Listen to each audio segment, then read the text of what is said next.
Welcome to the ParentNet podcast by Focus on the Family Singapore. In each episode, we will be speaking with everyday parents and practitioners as they share with us gems from their parenthood journey. Keep tuning in to learn with us as we figure it out together.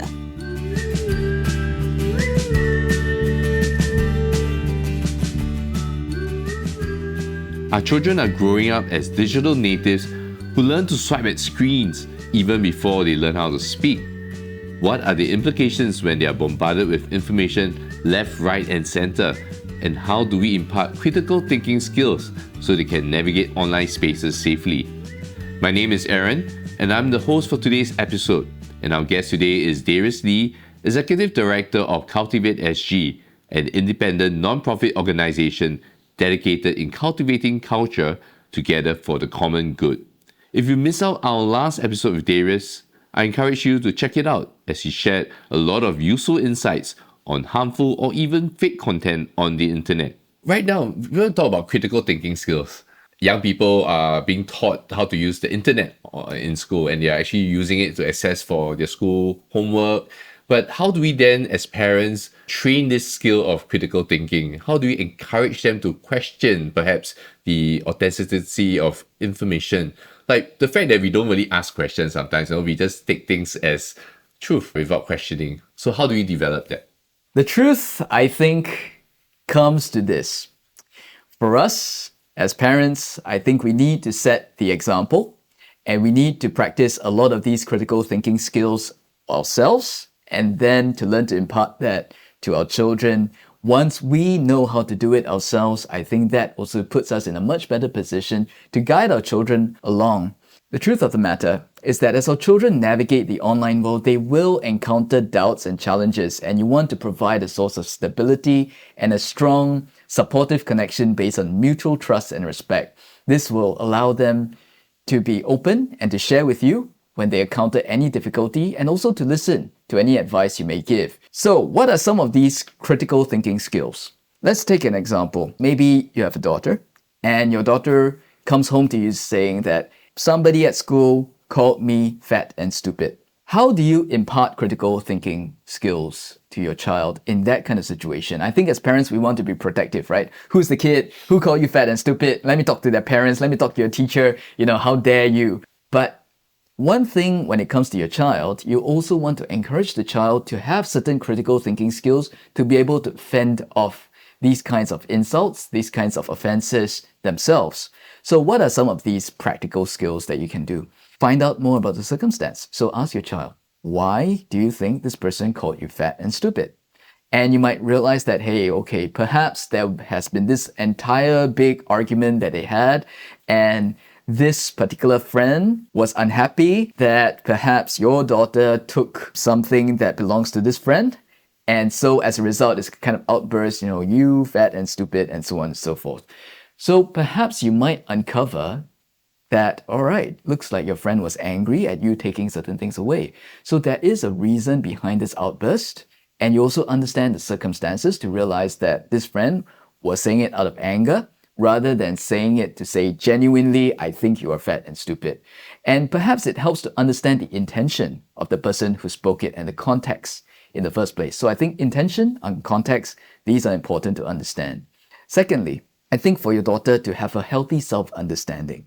Is she really fat and stupid? And I think you want to process with her whether she thinks, number one, is she really fat? Number two, is she really stupid? And walk her through that entire process. What is her understanding of the word fat? What is her understanding of the word stupid? Does she think that these words apply to her? And I think if you realize that what your child might be grappling with would be a sense of insecurity about her identity, then perhaps this would be something that you teach her the critical thinking skills to fend off these kinds of feelings of insecurity, this sense that she is insecure of her identity, and perhaps for you to impart a better, healthier self-understanding to your child. So that is part of critical thinking as well, because to say that, hey, look, people might say this thing about me, but I know that's not true, and that's enough, right? Because I don't need to explain to people how I'm not fat or explain to people how I'm not stupid. I know that these words mean nothing to me because that's not the truth about me. and it's building emotional and mental resilience in that child. And I think that is part of critical thinking as well. Now, thirdly, I think comes the step. What do you do as a result? And this is for your child. Of course, there's this tendency to do a tit for tat, right? So you call me fat and stupid, I'll call you fat and stupid as well, and so on and so forth. But avoid that. I think teach your child, after processing it critically, after thinking it rationally, then think about what do you want to do with your friend.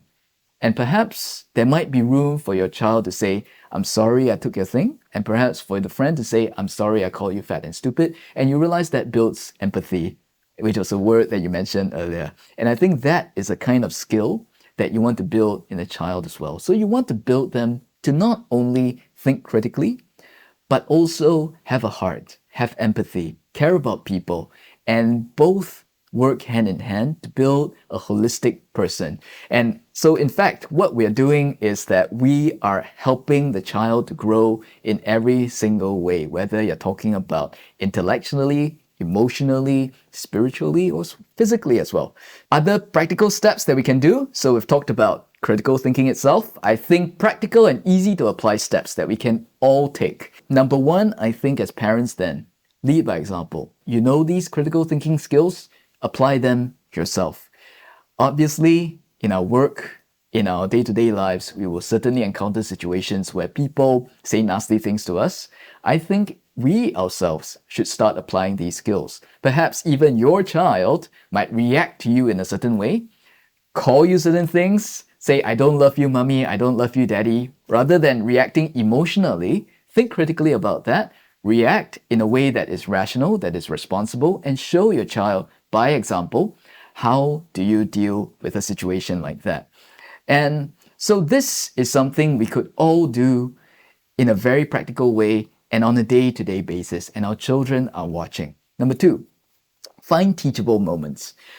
So if you think about falsehoods, let's say, or scams, perhaps you might be reading the news, watching the news, or perhaps you may have heard of certain friends or relatives, or perhaps your child might come and say that, hey, look, my friend's parent or grandparent was scammed and this was what happened.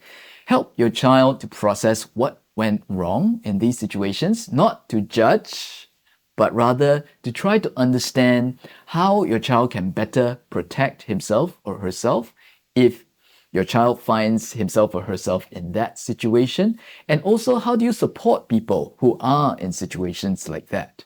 I think that is also something that you can do. Number three, open communication is important. Your child might sometimes come to you with questions about content they found or received online, or worse, they might come to you because they have been scammed, or they might have been targets of other kinds of falsehoods. Now, in situations like that, once again, please, as parents, we want to be protective, but do not panic, do not lose your temper. Your child is relying on you as a source of stability. Your child is relying on you to be the rational person when your child is being very, very emotional at this point in time. So you need to be that adult, be that rational person, help your child to process and calmly listen, find out what happened, and then think about practical steps your child can take to deal with whatever situation that is before you. So I think these are some practical steps that we can all apply, and they're easy for us to do. Important thing, do it ourselves. And then once we do it, we lead by example and we teach our children how to do it. I really appreciate the points that you shared. Definitely parents need to lead by example. And we can definitely show it to the children, right? Like how do we actually process what we understand and to be having a critical thinking approach as well. When you mentioned all these in a very safe context, like surfing the internet or hearing about someone being scammed, but what guidance should we give our children if they actually encounter questionable content, unsafe content? Well, there's a whole wide range of questionable content on the internet, so let me just give some examples. On the milder end of things, you might encounter things like crude language, crude jokes, and things like that. And most extreme ones would be things like graphic violence, sexual content, terrorist ideology, and more. When we think about the kind of guidance that we should give, perhaps let me find something that would be quite common and increasingly common, unfortunately, in the world that we live in, the example of pornography. Now, what is the problem with pornography? The problem with pornography is that it objectifies human beings, it treats them as sex objects, and so it actually degrades both men and women as well as the people who are watching it. And so it sets unrealistic and inappropriate expectations about relationships, about sex, and it can also involve a violent act. So it teaches a whole wide range of wrong values to children, to adults, to whoever is involved in it, who is seeing it, and so on and so forth. Let's give a practical example. Imagine a young boy encounters pornography on the internet for the first time, right? A few things might happen in this child's mind. On one hand, there might be an element of curiosity and sexual arousal. On the other hand, this boy will probably feel guilty and ashamed, and there will be this kind of internal struggle, and there is a real risk that if this boy gives in to that desire to view pornography, this boy might actually become addicted, and that is going to be much, much more of a problem. So if I were to offer guidance to this young boy, here's probably what I would suggest. The first practical step, if you encounter questionable content, stop the activity, right? Just stop. And number two, put the phone down, switch off the laptop or other device and walk away.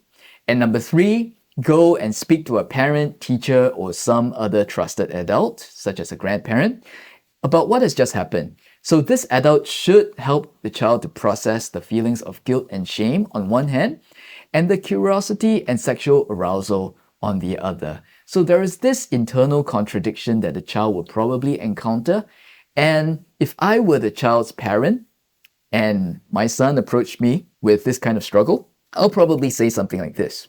Do you know why you feel all these feelings at the same time? On one hand, you feel guilt and shame. On the other hand, you feel a sense of curiosity and sexual arousal. It is because our bodies are precious and worth much more than this. But these people are using their bodies in the wrong way. So, of course, depending on the age of the child, I might then decide to share more about the meaning of sex and the importance of marriage, family, and children. So you see, this becomes a teachable moment. When the child encounters questionable content, you turn it around and you use it to teach right values.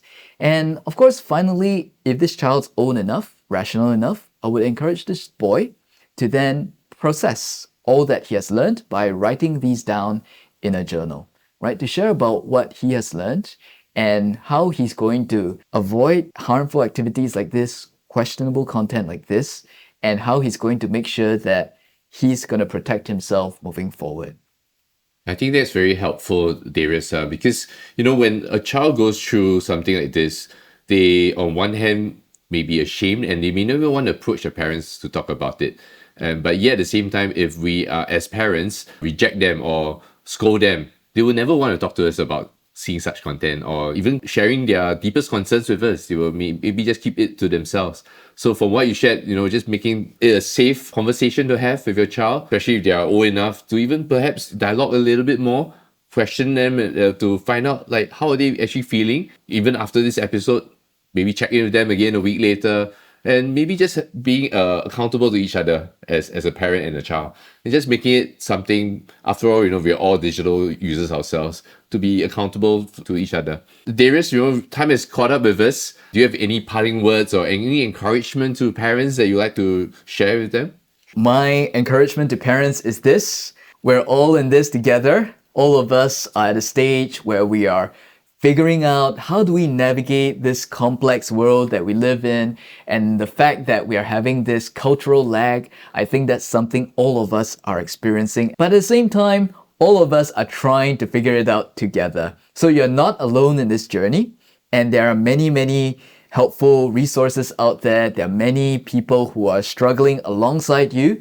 So feel free to share your struggles with other parents who are struggling as well, and feel free to create useful solutions, share creative solutions that you've come up with, and build good relationships with your children at all times. Because at the end of the day, what your children want from you is that love, is that commitment, is that mutual trust and respect. And they know that you're not perfect, so don't need to pretend. Just work it out with your children and journey alongside them and show them that you're sincere, you're authentic, you care for them, and of course, in turn, they will care for you as well. Thank you, Darius. If you'd like to find out more about the work Cultivate SG does, do check out their website at cultivate.sg or follow them on Instagram at Cultivate Singapore.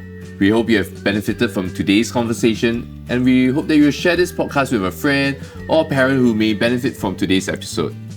For more parenting resources, do visit our website at family.org.sg, and we hope to have you keep tuning in to the Parent Ed podcast to learn and to grow in our parenting journey.